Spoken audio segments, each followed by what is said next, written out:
नमस्कार, सुपरफास्ट 100 में आपका स्वागत है। मैं हूं विजय श्रीवास्तव। सबसे पहले बात करते हैं सुपरफास्ट 100 में देश और दुनिया की बड़ी खबरों की। ईरान इजराइल विवाद में हुई अमेरिका की एंट्री। सोशल मीडिया पोस्ट में डोनाल्ड ट्रंप ने कहा, अमेरिका ने ईरान को फोर्डो, नतांज और इस्फहान परमाणु ठिकानों पर हवाई हमले दागे। डोनाल्ड ट्रंप ने ईरान पर हमले के बाद राष्ट्र को संबोधित करते हुए कहा कि सभी अमेरिकी विमान ईरानी वायु सीमा से बाहर निकले हैं। हमले के बाद सभी विमान सुरक्षित लौट आए हैं।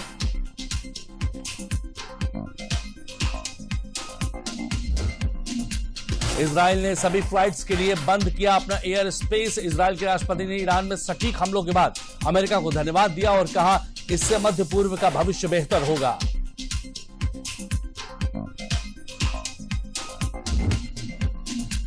पहलगाम हमले में आतंकियों को शरण देने के मामले में 2 लोग गिरफ्तार। दोनों गिरफ्तार व्यक्ति लश्कर ए तोयबा से जुड़े।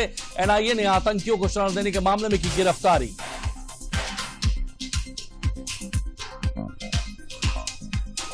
भारत सरकार ने ईरान में फंसे भारतीय नागरिकों को सुरक्षित वापस निकालने के लिए ऑपरेशन सिंधु चलाया है। इस ऑपरेशन के तहत अब तक कुल 1117 भारतीय नागरिकों को ईरान से निकाला जा चुका है।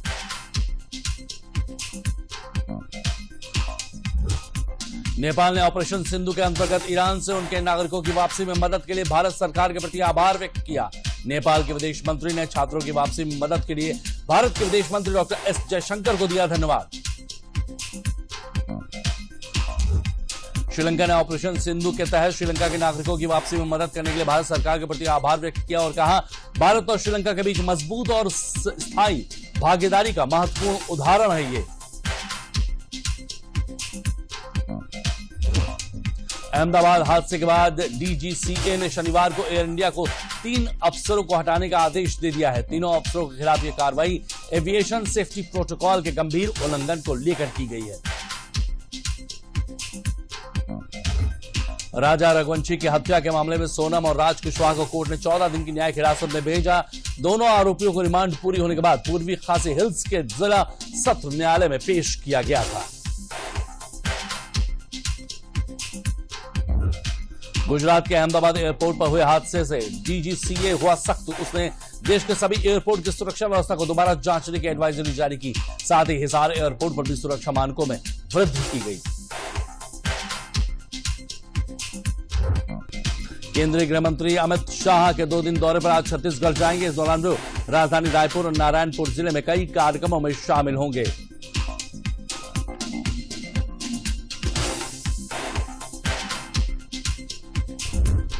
जनरल उपेंद्र द्विवेदी ने कश्मीर में सुरक्षा ग्रिड की समीक्षा की और आगामी श्री अमरनाथ यात्रा 2025 के लिए तैयारियों का आकलन किया। उन्हें वर्तमान परिचालन गतिशीलता और व्यापक रणनीतिक परिदृश्य के बारे में जानकारी दी गई। चुनाव आयोग ने कहा कि वोटिंग सेंटर्स की वेबकास्टिंग की सीसीटीवी फुटेज शेयर करना सही नहीं है। इससे वोट देने वाले, वोट न देने वाले दोनों ही असामाजिक तत्वों के दबाव, भेदभाव और धमकी का शिकार हो सकते हैं। असम के गुवाहाटी शहर के पास नीलांचल पर्वत पर कामाख्या धाम के अंबुबासी महायोग 2025 की तैयारियां पूरी हो गई हैं। प्रशासन को उम्मीद है कि इस बार भी इस उत्सव में लाखों श्रद्धालु पहुंचेंगे।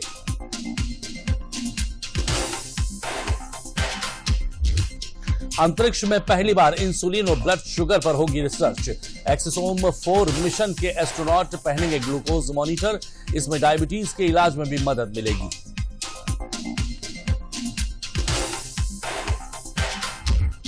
कटरा से श्रीनगर के बीच शुरू वंदे भारत को अच्छा रिस्पांस मिला। 7 जून को शुरू 2 जोड़ी ट्रेनें 25 जुलाई से लगभग फुल हैं। अब हर दिन बुकिंग की मांग और बढ़ रही है।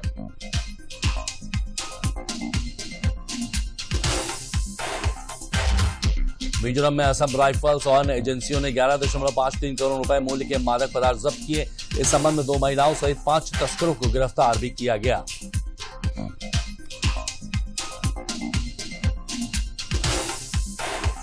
जम्मू कश्मीर में दवाओं के दुरुपयोग पर लगाम लगाने के लिए मकसद से विशेष अभियान चलाया जा रहा है, जिसके तहत 9 दवा विक्रेताओं पर कार्रवाई की गई है। उनके लाइसेंस निलंबित कर दिए गए हैं।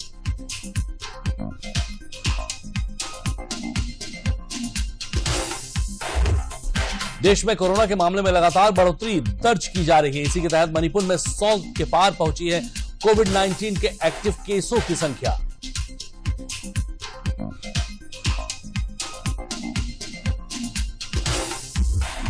दक्षिण पश्चिम मानसून ने जम्मू कश्मीर, दिल्ली, पंजाब, हरियाणा, चंडीगढ़ को छोड़कर पूरे देश में पहुंच चुका है। भारी बारिश से पूर्वोत्तर के साथ ही दक्षिण भारत के राज्यों में सबसे ज्यादा हालात है खराब।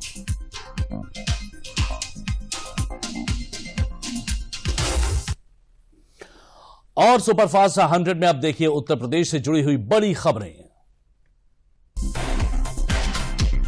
उत्तर प्रदेश के मुख्यमंत्री योगी आदित्यनाथ ने जनता दर्शन के दौरान लोगों की समस्याएं सुनी।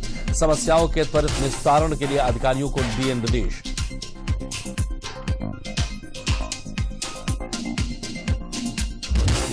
गोरखपुर में मुख्यमंत्री योगी आदित्यनाथ ने जगेसर पासी चौराहे से हड़ाहुआ फाटक होते हुए HN सिंह चौक तक बन रही सड़क का किया निरीक्षण।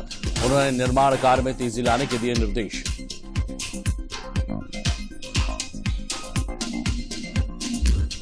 विंध्याचल पहुंचे बिजली मंत्री A.K. शर्मा ने कहा, बिजली का निजीकरण जनता के हित में है। निर्बाध बिजली आपूर्ति के साथ कई समस्याओं का निजीकरण से समाधान होगा।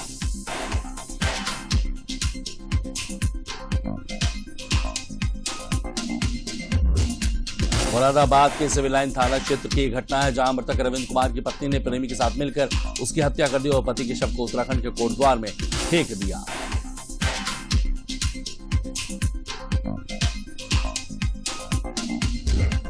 श्रावस्ती में भारत नेपाल सीमा पर अवैध रूप से संचालित मदरसों की एक बहुत बड़ी संख्या है। सपा विधायकों ने अपनी सरकार के समय इन मदरसों को दिया था बहुत बड़ा धन।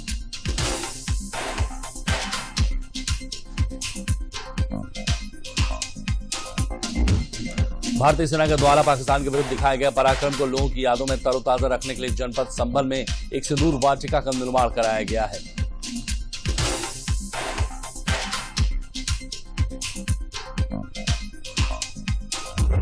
संत कबीर नगर पुलिस को आज तड़के खलीलाबाद कोतवाली पुलिस और एक और वांछित अपराधी के बीच हुई मुठभेड़ पर दुष्कर्म का आरोपी अबरार अहमद घायल अपराधी के पास से 315 बोर का अवैध तमंचा भी बरामद हुआ है।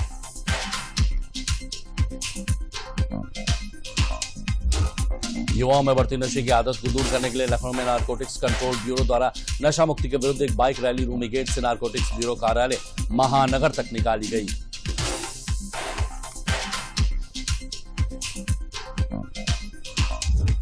मुजफ्फरनगर में पुलिस भर्ती पेपर लीक में बड़ी कार्रवाई हुई है। यहां पुलिस ने साल 2024 की यूपी पुलिस कांस्टेबल भर्ती पेपर लीक केस में फरार चल रहे शातिर अपराधी अजय उर्फ पप्पन को गिरफ्तार करने में कामयाबी हासिल की है।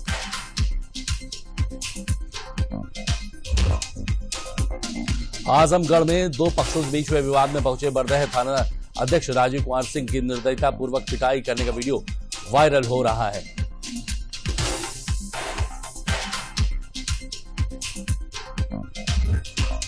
राम मंदिर में पुजारियों की संख्या बढ़ाने के लिए 26 जून से 30 जून तक आवेदन मांगे गए हैं। राम मंदिर परिसर में मंदिरों की संख्या में वृद्धि के बाद पुजारियों की संख्या में वृद्धि का हुआ है निर्णय।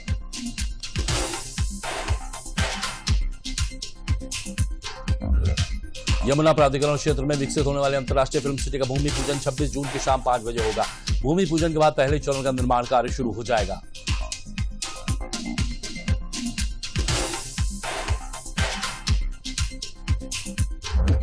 प्रदेश सरकार जंगल में बसे लोगों को पुनर्वासित यानी बाहर शिफ्ट करेगी। पहले चरण में दुधवा टाइगर रिजर्व के कर्तनिया घाट क्षेत्र में 118 लोग चिन्हित कर लिए गए हैं।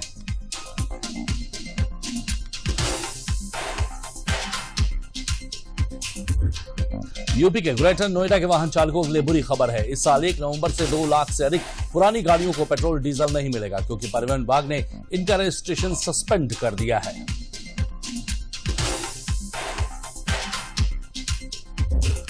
प्रदेश सरकार ने प्राथमिक शिक्षा पर विगत 7 वर्षों में बड़ा काम किया। विद्यालय में हर क्लास अलग, उसमें टाइल लगे हैं, फर्नीचर से लगे विद्युतीकरण तक सारी सुविधाएं प्रदान की हैं।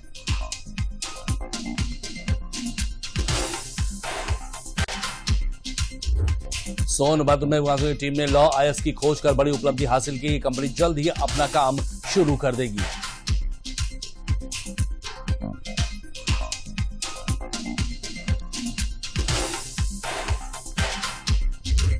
प्रदेश भर में योगिनी एकादशी पर लोगों ने की पूजा अर्चना। योगिनी एकादशी पर गंगा स्नान करने में सभी 24 एकादशी का फल मिलता है।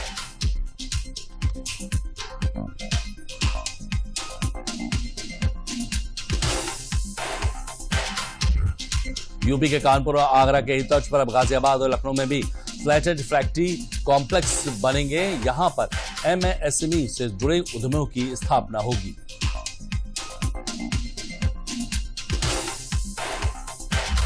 लखनऊ, ललितपुर, सहारनपुर सुबह से रुक रुक कर यहां बारिश हो रही है।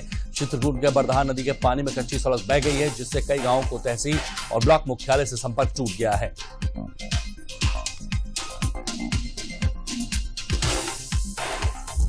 और पूरे प्रदेश में मानसून सक्रिय हो चुका है। राजधानी लखनऊ सहित कई जिले में सुबह से काले बादल छाए हुए हैं। मौसम विभाग ने इसके लिए पूर्वानुमान जारी किया है।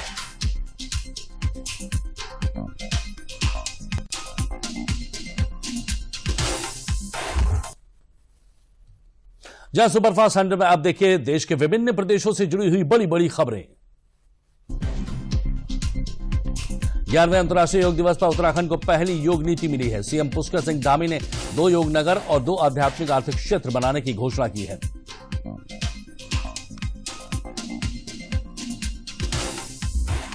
उत्तराखंड में त्रिस्तरीय पंचायत चुनाव को लेकर राज्य निर्वाचन आयोग ने प्रेस वार्ता की। आयोग ने बताया कि 19 जून को आरक्षण प्रक्रिया पूरी हुई है और इसके बाद चुनाव की अधिसूचना जारी कर दी गई है।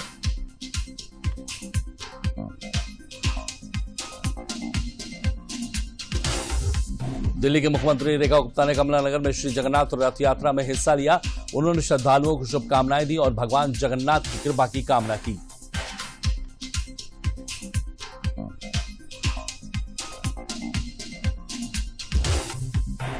अंतर्राष्ट्रीय ओलंपिक समिति आईओसी के वैश्विक अभियान लेट्स मूव के तहत विशेष ओलंपिक दिवस दौड़ का आयोजन किया गया। केंद्रीय युवा मामले और खेल मंत्री मनसुख मांडविया ने कार्यक्रम में भाग लिया।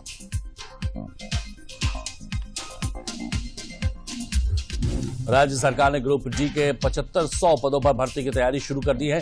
सभी विभागों से खाली पदों की जानकारी मांगी गई है। इसमें से 1209 पद डीएससी और ओएससी वर्ग के लिए आरक्षित हैं। हरियाणा के मुख्यमंत्री नायब सैनी शनिवार को अंबाला छावनी के मंत्री अनिल विज के आवास पर पहुंचे। उनके हालात को जाना। उन्होंने विज के जल्द स्वस्थ होने की कामना की है और शॉल भी भेंट कर उन्हें सम्मानित किया।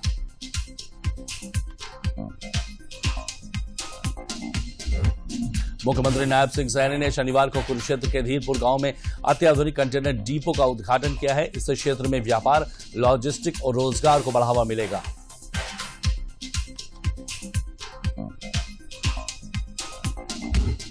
सीएम उमर अब्दुल्ला के रुख के बाद अब पंजाब भी केंद्र के सामने पानी का मुद्दा उठाने की तैयारी में है।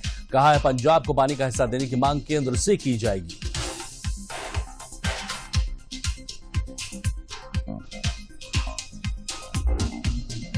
अमृतसर पुलिस ने बड़ी कार्रवाई करते हुए 6 किलो 150 ग्राम हेरोइन बरामद की है। 2 अलग अलग जगहों से 4 नशा तस्करों को गिरफ्तार किया गया है। ये तस्कर सरहद पार से हेरोइन मंगवाते थे।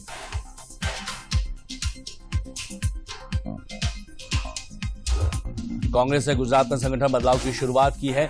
संगठन सृजन अभियान के तहत 40 नए जिला अध्यक्षों की घोषणा। अहमदाबाद शहर अध्यक्ष सोनल पटेल, बड़ौदा से पुराने अध्यक्ष बरकरार रहेंगे। गुजरात में आज पंचायत चुनाव। 751 पंचायतों के 81 लाख वोटर, 3656 सरपंच और 16224 सदस्य चुनेंगे।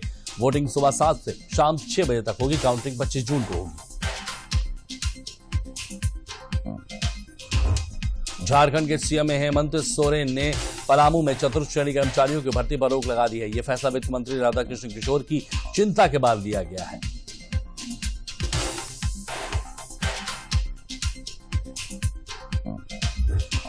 महाराष्ट्र के डिप्टी सीएम एकनाथ शिंदे ने सोनमर्ग में स्थानीय लोगों से मिलकर हालात का जायजा लिया। वो कारगिल युद्ध की 26वीं वर्षगांठ पर द्रास जा रहे हैं, जहां शौर्याथॉन 2025 की शुरुआत करेंगे।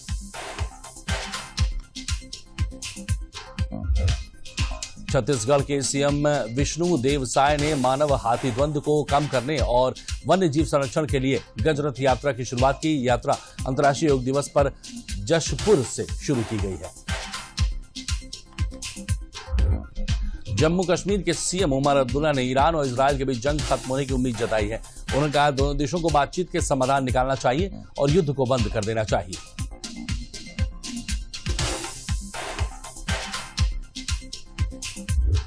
लुधियाना पश्चिम उपचुनाव की मतगणना 23 जून सुबह 7 बजे शुरू होगी। रुझान 9 बजे तक आने लगेंगे। कुल 14 राउंड मतगणना होगी। खालसा कॉलेज फॉर वुमेन ने सुरक्षा कड़ी कर दी गई है।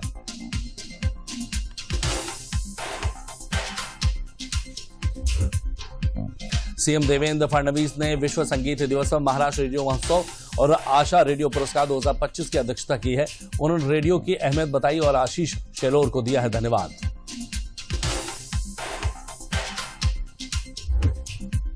महाराष्ट्र में कोरोना फिर से बढ़ने लगा है। आज 105 नए मामले सामने आए हैं, जिनमें मुंबई से 32, पुणे से 33 केस हैं। राज्य में सक्रिय मरीजों की संख्या 526 हो गई है और उनमें 3 मौतें भी हुई हैं। गुरुग्राम में दिल्ली जयपुर हाईवे पर शनिवार सुबह राजस्थान रोडवेज की बस पलट गई। हादसे में दिल्ली पुलिस के हेड कांस्टेबल अशोक कुमार की मौत हो गई और 20 से ज्यादा लोग घायल हो गए हैं।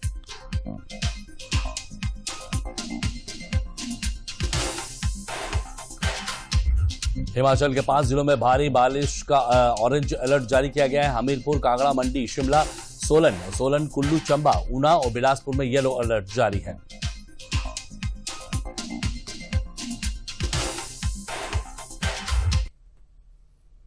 और अब सुपरफास्ट 100 में वक्त आ चुका है अर्थ और कारोबार जगत की खबरों को जानने का।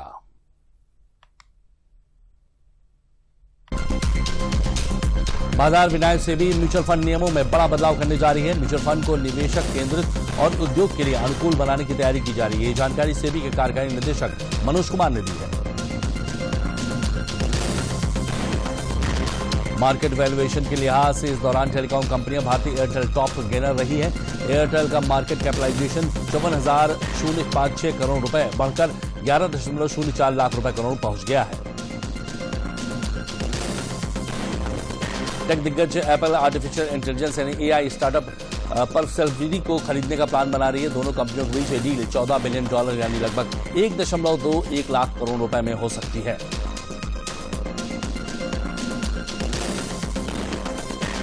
स्विस बैंकों में भारतीयों का जमा पैसा 2023 के मुकाबले 2024 में 3 गुना बढ़कर 3.5 अरब स्विस फ्रैंक हो गया है।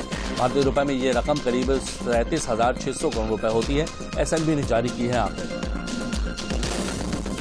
एलन मस्क की इलेक्ट्रिक व्हीकल बनाने वाली कंपनी टेस्ला जुलाई 2025 में भारत में अपने पहले शोरूम को ओपन करने वाली है। ये शोरूम मुंबई और नई दिल्ली में खुलेंगे।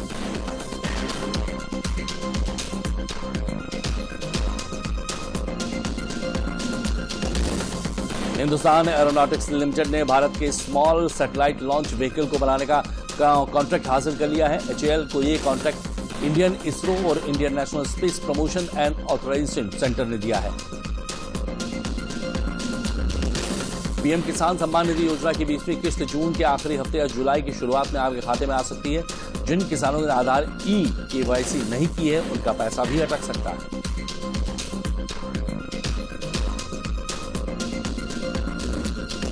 डिजिटल न्यूज पब्लिशर एसोसिएशन ने कॉपीराइट और आर्टिफिशियल इंटेलिजेंस तकनीकों के बीच तालमेल को लेकर department for promotion of industry and internal trade off ministry of commerce and industry की पहल का स्वागत किया है।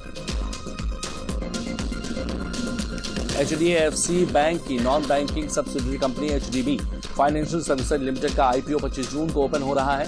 निवेशक इस इशू के लिए 27 जून तक बिडिंग कर सकेंगे।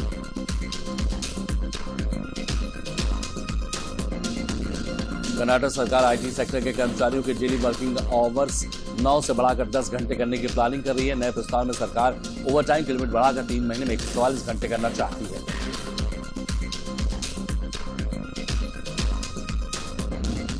ईरान इजराइल संघर्ष विराम के लिए यूरोप ने की है पहल। फ्रांस के राष्ट्रपति इमैनुअल मैक्रों ने इस प्रस्ताव का खुलासा किया है, जिसके अनुसार ईरान को यूरेनियम संवर्धन का काम रोकना होगा।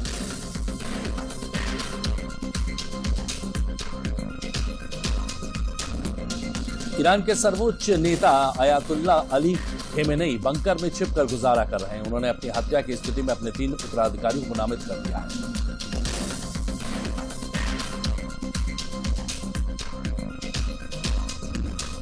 ब्रिटेन में हाउस ऑफ कॉमन्स ने इंग्लैंड और वेल्स में मानसिक रूप से अक्षम और गंभीर रूप से बीमार वयस्कों को चिकित्सा सहायता से अपना जीवन समाप्त करने का विकल्प दिए जाने के लिए एक विधेयक को मंजूरी दे दी गई है।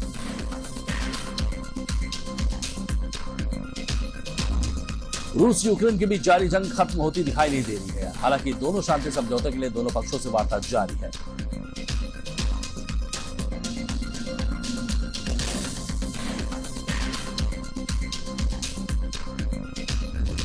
बेलारूस के राष्ट्रपति अलेक्जेंडर लुकाशेंको की अमेरिकी दूत कीथ केलॉग के साथ मुलाकात के बाद विपक्ष के प्रमुख नेता सियारही लेखानोस्की ने जेल से रिहा कर दिया गया है।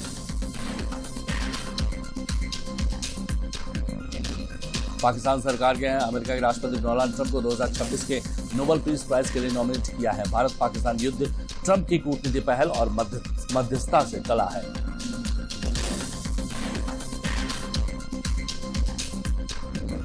ईरान और इजरायल के बीच जारी संघर्ष सिर्फ सैन्य नहीं, अब आर्थिक संकट में ही बदलता जा रहा है। इजरायल का रोजाना युद्ध लड़ने में $725 मिलियन का खर्च हो रहा है।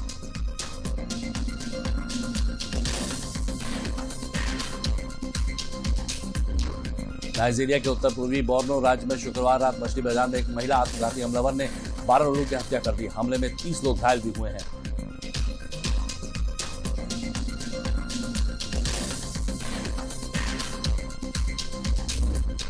जापान के होक्काइडो द्वीप के दक्षिण पूर्वी नुमेरो प्रायद्वीप पर आज जोरदार भूकंप आया है। रिक्टर स्केल पर भूकंप की तीव्रता 6.1 को मापी गई है।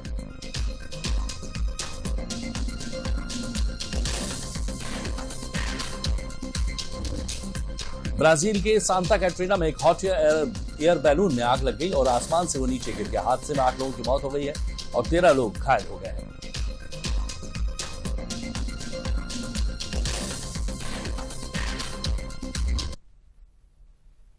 यह सुपरफास्ट 100 में अब पड़ाव पहुंच चुका है खेल और सिनेमा जगत की खबरों को जानने का। इंग्लैंड ने ओली पॉप के शतक और बेन डेकेट के अर्धशतक की मदद से स्टंप तक पहली पारी में 3 विकेट में 209 रन बनाए। इंग्लैंड की टीम अभी भारत से 262 रन पीछे चल रही है। भारतीय टीम के बल्लेबाजी कोच शीतांशु कोटक ने इंग्लैंड के खिलाफ लीड्स टेस्ट मैच के दूसरे दिन खिलाड़ियों को औसत फील्डिंग की निराशा व्यक्त की है। कोटक में खराब फील्डिंग से नुकसान को स्वीकार किया है।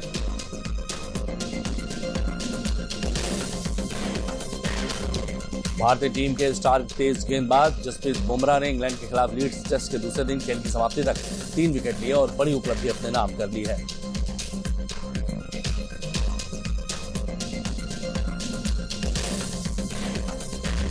भारतीय टीम के उप कप्तान ऋषभ पंत ने इंग्लैंड के खिलाफ पहले टेस्ट मैच की पहली पारी में 7वां शतक लगाया। पंत ने शोएब बशीर पर छक्का लगाकर शतक को पूरा किया।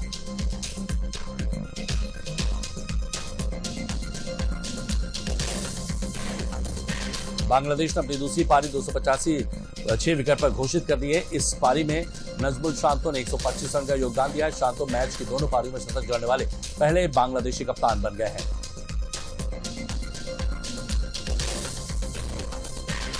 Maharashtra premier T20 league eliminator match में 2 बल्लेबाज रन लेने की जद्दोजहद से टकराकर गिर पड़े, लेकिन विपक्षी टीम के फील्डर उन्हें रन आउट नहीं कर पाए।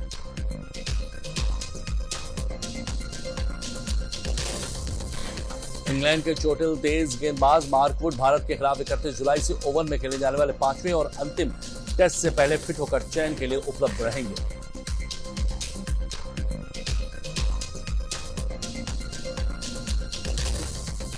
Chess grandmaster Ramesh Babu Praggnanandhaa FIDE live chess rating में टॉप 5 पर पहुंच गए हैं। गुकेश छठे स्थान पर है। प्रज्ञानंदा का लाइव चेस रेटिंग 2777.2 तक पहुंच गया है। गुकेश का 2776.6 से थोड़ा आगे है। भारतीय महिला हॉकी टीम को FIH हॉकी प्री लीग 2024-25 में शनिवार को बेल्जियम के खिलाफ एक तरफा मुकाबले में 1-5 से हार का सामना करना पड़ा है। दीपिका ने भारत के लिए एकमात्र गोल दागा है।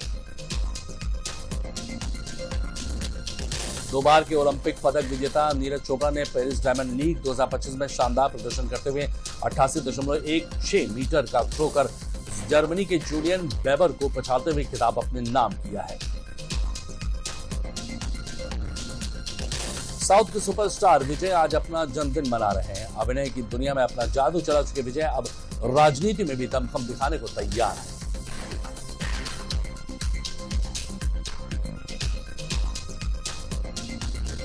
एक्टर विजय के राजनीति में आने से पहले उनकी आखिरी फिल्म जना नायगन का टीजर रिलीज हो गया है। इस टीजर में वो एक निडर पुलिस अधिकारी के रूप में दिखाई दे रहे हैं।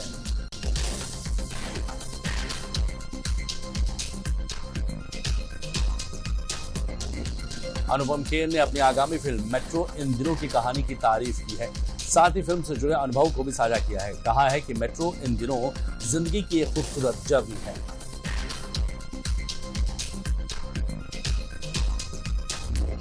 मुंबई के बांद्रा बैंड स्टैंड इलाके में स्थित शाहरुख खान के बंगले मन्नत की शुक्रवार को जांच की गई।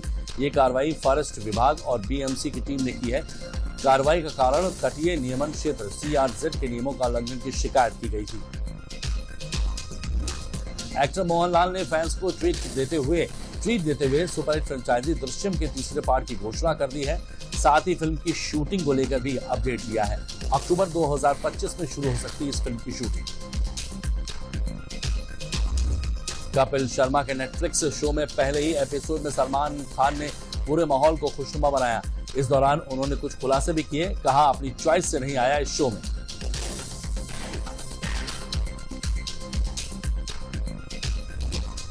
एक्टर नानी की film hit the third case release के 52 दिनों बाद कानूनी मुश्किलों में फंस गई है।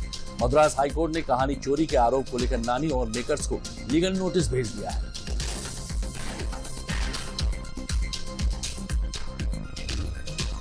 फिल्म कुबेर रिलीज हो चुकी है और ओपनिंग डे पर ही तगड़ी कमाई कर डाली है। इस फिल्म के लिए धनुष, नागार्जुन और रश्मिका मंदाना की तगड़ी फीस मिली है, लेकिन सबसे ज्यादा धनुष को मिले हैं इसमें पैसे। फिल्म वॉर 2 सुर्खियों में है। फिल्म के डायरेक्टर अयान मुखर्जी ने फिल्म और ऋतिक NTR को लेकर अपना एक्सपीरियंस शेयर किया है। ये फिल्म 14 अगस्त 2025 को थिएटर्स में रिलीज होगी।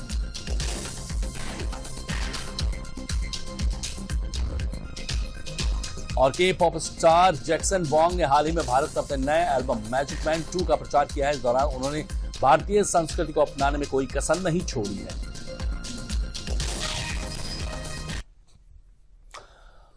तो सुपरफास्ट 100 में बस इतना ही। दीजिए इजाजत।